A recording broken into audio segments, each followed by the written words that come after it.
ಎಲ್ರಿಗೂ ನಮಸ್ಕಾರ. ನೀವು ನೋಡ್ತಾ ಇದ್ದೀರಾ ಟಿವಿ ವಿಕ್ರಮ. ನಾನು ಮುಮ್ತಾಜ್ ಅಬ್ದುಲ್ ನೆಲ್ಲೆಡ್ಕ. ವೀಕ್ಷಕರೇ, ರಾಹುಲ್ ಗಾಂಧಿ ಅವರ ಸಂಸತ್ ಭಾಷಣವನ್ನ ನೀವು ಯಾರಾದರೂ ಕೇಳಿದ್ದೀರಾ? ಅದನ್ನು ಕೇಳಿದ ಮೇಲೆ ನನಗಂತೂ ಅನ್ನಿಸ್ತು ಇದನ್ನ point by point fact check ಮಾಡಲೇಬೇಕು. ಯಾಕೆ ಅಂತಂದ್ರೆ ಸಂಪೂರ್ಣ ಭಾಷಣ ಸುಳ್ಳು ತಪ್ಪು ಮಾಹಿತಿಯಿಂದ ತುಂಬಿ ತುಳುಕ್ತಾ ಇದ್ವು. ರಾಹುಲ್ ಗಾಂಧಿ ನಿಜವಾಗ್ಲೂ ಸದನದಲ್ಲಿ ನಿಂತು ಚುನಾವಣಾ ಸುಧಾರಣೆಗಳ ಬಗ್ಗೆ ಮಾತಾಡಬೇಕಾಗಿತ್ತು. ಅದಕ್ಕೆ ರೆಡಿಯಾಗಿ ಬಂದಿದ್ರು. ಆದರೆ ಅವರ ಭಾಷಣದ ಅರ್ಧಕ್ಕಿಂತ ಹೆಚ್ಚು ಭಾಗ ಚುನಾವಣಾ ಸುಧಾರಣೆ ಅನ್ನುವಂತಹ ವಿಚಾರಕ್ಕೂ ನನಗೂ ಯಾವುದೇ ಸಂಬಂಧ ಇಲ್ಲಪ್ಪ ಅನ್ನೋ ಥರ ಇತ್ತು.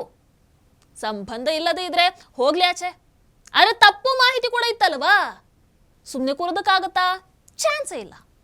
ವೀಕ್ಷಕರೇ, ರಾಹುಲ್ ಇಟಲಿ ಅವರ ಭಾಷಣ ಆರಂಭ ಆಗಿದ್ದೆ ಖಾದಿ ಬಗ್ಗೆ ಉಪನ್ಯಾಸವನ್ನ ಕೊಡೋದ್ರಿಂದ. ಸುಮ್ಮನೆ ಹೇಳ್ತಿಲ್ಲ, ನಿಜವಾಗ್ಲು ಚುನಾವಣಾ ಸುಧಾರಣೆಗಳ ಬಗ್ಗೆ ಮಾತಾಡಬೇಕಾಗಿದ್ದಂತಹ ಭಾಷಣದಲ್ಲಿ ಖಾದಿ ವಿಚಾರ ಬಂದು ಬಿಡುತ್ತೆ. Is not just a cloth. Khadi is the expression of the people of India. It is the imagination, it is the sentiment, it is the productive force of the people of Aaj pehna hu khadi. It is the expression of the people of India. ವೀಕ್ಷಕರು, ಇಲ್ಲಿ ಮಜಾ ಏನು ಅಂತಂದ್ರೆ UPA ಸರ್ಕಾರ ಇರುವಾಗ 2013ರಿಂದ 14ರ ಅವಧಿಯಲ್ಲಿ ಖಾದಿಗೆ ಕೇವಲ 239.17 ಕೋಟಿ ಮಾತ್ರ ಮಂಜೂರು ಮಾಡಲಾಗಿತ್ತು. ಯಾವ ಉತ್ತೇಜನನೂ ಇಲ್ಲ, ಯಾವ ಪುನರುಜ್ಜೀವನನೂ ಇಲ್ಲ, ಕೈಗಾರಿಕಾ ಸುಧಾರಣೆ ಕೂಡ ಇಲ್ಲ. ಬ್ರ್ಯಾಂಡೆಡ್ ಬಟ್ಟೆಗಳನ್ನೇ ಧರಿಸುವಂತಹ, ಅದರ ಮೇಲೆಯೇ ಪ್ರೀತಿ ಇರುವಂತಹ ರಾಹುಲ್ ಇಟಲಿ ಅವರಿಂದ ಈ ಖಾದಿ ಬಗ್ಗೆ ಉಪದೇಶ ಕೇಳೋದೇ ಒಂಥರ ಮಜಾ ಆಯಿತು. ಇಟಲಿ ಸರ್, ಖಾದಿಗೆ ನಿಜವಾದಂತಹ ಪುನರುಜ್ಜೀವನ ಬಂದದ್ದು ನಿಮ್ಮ ಕಾಂಗ್ರೆಸ್ ಕಾಲದಲ್ಲಿ ಅಲ್ಲ, ಮೋದಿಜಿಯವರ ಕಾಲದಲ್ಲಿ. ಯಾಕೆ ಗೊತ್ತಿಲ್ವಾ? ಖಾದಿ ಮಹೋತ್ಸವ, ಖಾದಿ ಫೆಸ್ಟ್, ಭಾರತದ ಮೊದಲ ಖಾದಿ ಮಾಲ್ ಆರಂಭ ಮಾಡಿದ್ದು ಯಾರು? One and only Modiji. ಮೋದಿಜಿಯವರ ನೇತೃತ್ವದಲ್ಲಿ ಖಾದಿ 1.70 ಲಕ್ಷ ಕೋಟಿ ಉದ್ಯಮವಾಗಿ ಇವತ್ತು ಬೆಳೆದು ನಿಂತಿದೆ. ಮಾರಾಟ ಅನ್ನುವಂಥದ್ದು 447% ಹೆಚ್ಚಳವನ್ನು ಕಂಡಿದೆ.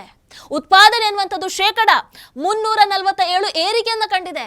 ಇನ್ನು ಉದ್ಯೋಗದಲ್ಲಿ 49.23% ಏರಿಕೆ ಕೂಡ ಆಗಿರುವಂಥದ್ದು.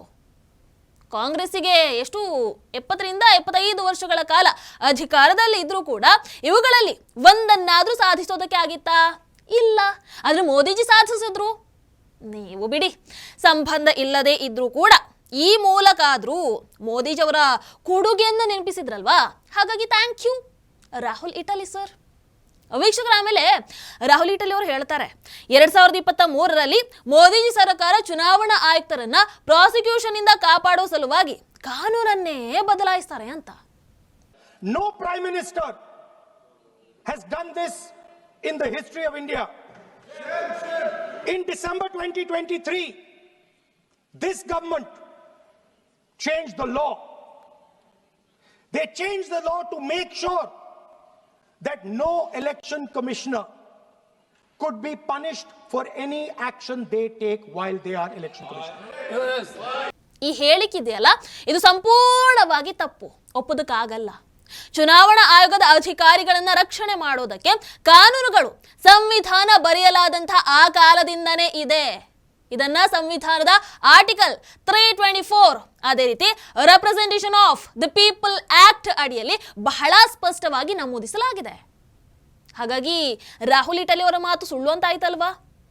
ಅದರಲ್ಲಿ ನೀವು ಇದನ್ನ ಕೇವಲ ಸುಳ್ಳು ಅಂತ ಹಾಗೆ ತಳ್ಳಿ ಹಾಕೋ ಹಾಗೆ ಇಲ್ಲ, ಹಾಗೆ ಬಿಡೋ ಹಾಗಿಲ್ಲ. ಇದನ್ನ ರಾಹುಲ್ ಇಟಲಿ ಅವರು ತಮ್ಮ ಮಾತಿನ ಮೂಲಕ ಒಂದು ಅಪಾಯಕಾರಿ ಸಂದೇಶವನ್ನು ಕೂಡ ಇಲ್ಲಿ ಕೊಟ್ಟ ಹಾಗೆ ಕಾಣಿಸ್ತಾ ಇದೆ. ಒಂದು ವಾರ್ನಿಂಗ್ ಅಂತ ಕೂಡ ನಾವಿದನ್ನ ನೋಡಬಹುದು. ಏನು ವಾರ್ನಿಂಗ್? ನಾನು ಅಧಿಕಾರಕ್ಕೆ ಬಂದ ಮೇಲೆ, ಅಂದ್ರೆ ರಾಹುಲ್ ಇಟಲಿ ಪಕ್ಷ ಅಧಿಕಾರಕ್ಕೆ ಬಂದ್ರೆ ಆ ಕಾನೂನನ್ನ ಬದಲಾಯಿಸಿ ಬಿಡ್ತಾರೆ, ಆ ಮೂಲಕ ಅಧಿಕಾರಿಗಳನ್ನ ಶಿಕ್ಷಿಸ್ತೇನೆ ಅನ್ನುವಂತಹ ನೇರ ಬೆದರಿಕೆಯನ್ನ ರಾಹುಲ್ ಇಟಲಿ ಈ ಮೂಲಕ ಕೊಟ್ಟಿರುವಂತದ್ದು. ಅಂದ್ರೆ ಇಲ್ಲಿ ಚುನಾವಣಾ ಆಯೋಗವನ್ನ ಇಂಥವರ, ಅಂದ್ರೆ ಈ ಕಾಂಗ್ರೆಸ್ ನಂತಹವರ ರಾಜಕೀಯ ಒತ್ತಡದಿಂದ ರಕ್ಷಣೆ ಮಾಡೋದಕ್ಕೆ ರಕ್ಷಣಾ ಕಾನೂನುಗಳು ಅಂತ ರೂಪಿಸಲಾಗಿದೆ. ಈ ಕಾಂಗ್ರೆಸ್ ಅಥವಾ ಈ ರಾಹುಲ್ ಇಟಲಿ ಅವರ ಅಧಿಕಾರಕ್ಕೆ ಬಂದ್ರೆ ಅವುಗಳನ್ನ ಆಯುಧವಾಗಿ ಬಳಸೋದಕ್ಕೆ ಈಗ ತಯಾರಿದ್ದಾರೆ ಅನ್ನುವಂಥದ್ದು ರಾಹುಲ್ ಇಟಲಿ ಅವರ ಈ ಮಾತಿನ ಮೂಲಕ ಸ್ಪಷ್ಟ ಆಗುತ್ತೆ. And I want to assure the election commissioner that they might be under the impression that this law lets them get away with it. Let me remind them Don't worry. We are going to change the law. And we are going to change it retroactively. And we are going to come and find you. Right? ಇದೊಂದು ರೀತಿಯಲ್ಲಿ ಪ್ರಜಾಸತ್ತಾತ್ಮಕ ಮೌಲ್ಯಗಳಿಗೆ ಒಂದು ವಿರುದ್ಧವಾಗಿ ಬಳಕೆ ಮಾಡಲಾದಂತಹ ಹಿಂಸಾತ್ಮಕ ಬೆದರಿಕೆ ಪೂರ್ಣ ರಾಜಕೀಯ ಭಾಷೆ ಅನ್ನುವಂಥದ್ದು ಇಲ್ಲಿ ಮೇಲ್ನೋಟಕ್ಕೆ ಗೋಚರಿಸುವ ಹಾಗೆ ಕಾಣಿಸ್ತಾ ಇದೆ. ವೀಕ್ಷಕರ, ಆಮೇಲೆ ರಾಹುಲ್ ಇಟಲಿ ಅವರು ಮತ್ತೊಂದು ಸುಳ್ಳನ್ನು ಹೇಳ್ತಾರೆ. ಏನು?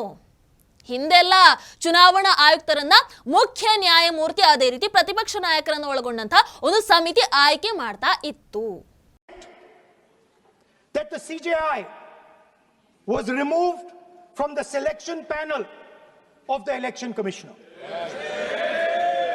What motivation could there be to remove the CJI? Do we not believe in the CJI? Of course we believe in the CJI. Why is he not in that room? I sit in that room.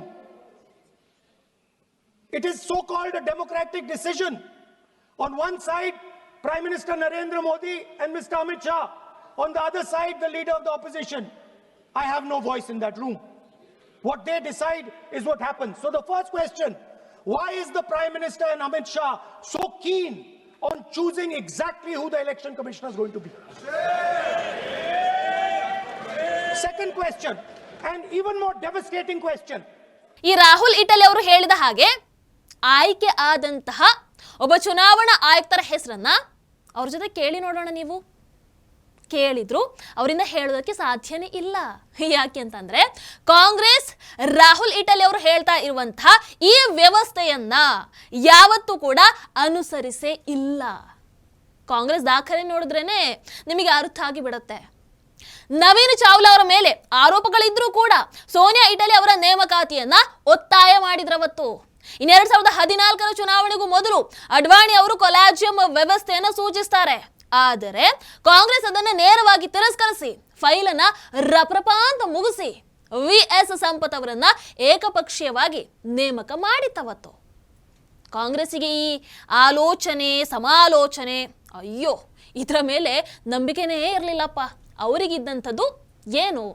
ನಿಯಂತ್ರಣ, control ಮಾಡುವಂತ ಆಸೆ ಅಷ್ಟೇ. ಒಪ್ಕೊಳ್ತೀರಾ? ಇಲ್ಲಿ ಅಷ್ಟು ಮಾತ್ರ ಅಲ್ಲ, ಕಾಂಗ್ರೆಸ್ ತನ್ನ ಸರ್ಕಾರದಲ್ಲಿ ಹಿಂದಿನ ಮುಖ್ಯ ಚುನಾವಣಾ ಆಯುಕ್ತರನ್ನೇ ಸಚಿವರನ್ನಾಗಿ ಕೂಡ ನೇಮಕ ಮಾಡಿತ್ತು. ಹಾಗಾಗಿ ಸ್ವತಃ ಇವರುಗಳೇ ಅನುಸರಿಸದಂತಹ, ಇವರುಗಳೇ ಗೌರವಿಸದಂತಹ ಒಂದು ವ್ಯವಸ್ಥೆಯ ಬಗ್ಗೆ ಸ್ವತಃ ಇವರೇ ಟೀಕೆ ಮಾಡುವಂಥದ್ದು. ಅಯ್ಯೋ ದೇವ್ರೆ, ಏನ್ ಹೇಳೋಣ ಇದಕ್ಕೆ? ಇದು ರಾಹುಲ್ ಇಟಲಿ ಅವರ ದ್ವಂದ್ವ ನೀತಿಯ ಒಂದು ಅತ್ಯುತ್ತಮ ಉದಾಹರಣೆ ಅಂತಂದ್ರೂ ಖಂಡಿತವಾಗ್ಲೂ ತಪ್ಪಾಗಲ್ಲ. ವೀಕ್ಷಕರಿನ್ನು ಮಾತಾಡ್ತಾ ರಾಹುಲ್ ಇಟಲಿ ಅವರು ಮತ್ತೊಂದು ಸುಳ್ಳು ಆರೋಪವನ್ನು ಕೂಡ ಮಾಡ್ತಾರೆ. ಏನು? ನಮಗೆ ಅಂದ್ರೆ ಕಾಂಗ್ರೆಸ್ಸಿಗೆ ಇವಿಎಂ ನೋಡೋದಕ್ಕೆ ಅವಕಾಶನೇ ಇಲ್ಲ, ಅದರ ಆರ್ಕಿಟೆಕ್ಚರ್ ಬಗ್ಗೆ ನಮಗೆ ಏನೇನೂ ಗೊತ್ತಿಲ್ಲ ಅಂತ ಪಾಪ ಮುಗ್ಧ ಪಪ್ಪು ತರ ಹೇಳ್ಬಿಡ್ತಾರೆ. Architecture of the EVM. Give us access to the EVM. Let our experts go and see what is inside the EVM. Till today, we have not had access to the EVM.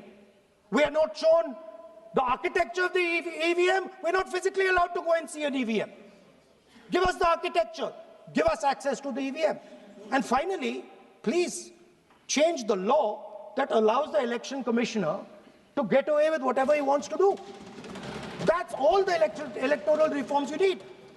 ಅದರಲ್ಲಿ ಸತ್ಯ ಏನು ಅಂತಂದ್ರೆ ಪ್ರತಿಯೊಂದು ಪಕ್ಷದ ಪ್ರತಿಯೊಬ್ಬ polling ಏಜೆಂಟಿಗೂ ಕೂಡ ಮತದಾನದ ಮೊದಲು ನಡೆಯುವಂತಹ ಮಾಕ್ ಪೋಲ್ ಅಲ್ಲಿ ಇವಿಎಂ ಅನ್ನ ಪರೀಕ್ಷೆ ಮಾಡಿ ಅದಕ್ಕೆ ಒಪ್ಪಿಗೆ ಸಹಿ ಮಾಡುವಂತಹ ಹಕ್ಕು ಇದೆ, ಆ ಅವಕಾಶ ಕೂಡ ಇದೆ.